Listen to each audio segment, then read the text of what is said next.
This is a modern classic, winning Paris-Roubaix twice and the Tour de France. It took carbon technology up another notch, and the paint job is truly iconic. The Pinarello Sword, a conceptual bike that took Miguel Indurain to some of his most impressive time trial wins. This bike didn't last long thanks to the UCI, but it has made a lasting impression. Eddy Merckx. Merckx spent most of his career riding his own branded frames and created an iconic look with the vibrant orange paint. In reality, the early years were Colnago's and then latterly De Rosa's.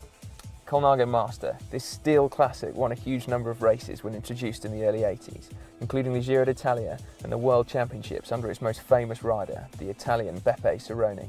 The Master is now celebrating its 30th year of production and retains all the flair of the original. The Lotus Bike. This is the bike that introduced cycling technology to the masses. Its outrageous design was light years ahead of its competitors in terms of aerodynamics and remains the fastest bike on the hour record on the track. So fast that the UCI banned it. Greg LeMond's Bottecchia.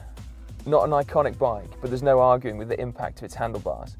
Greg LeMond was the first rider to use aero bars in competition, single-handedly changing the face of cycling with his victory in the Tour de France in 1989 in a final stage time trial. The Trek OCLV. Trek's OCLV is largely responsible for ushering in carbon for the mass market. It may have just lost its 7 Tour titles, but you can't blame the bike. Giant TCR. It's not glamorous, but it has changed the landscape of road bikes. It's the second bike on this list, designed by Mike Burrows. He abandoned traditional geometry for a revolutionary compact look, a design that's now almost uniform. Fausto Coppi's Bianchi. Less a classic bike, but more of a classic partnership. Coppi and Bianchi go hand in hand, and the celeste green of Bianchi is as iconic as it gets in the world of cycling. Colnago's C40 Mapei. This bike won the Vuelta de España when still only a prototype, and then reigned pro cycling for nearly a decade.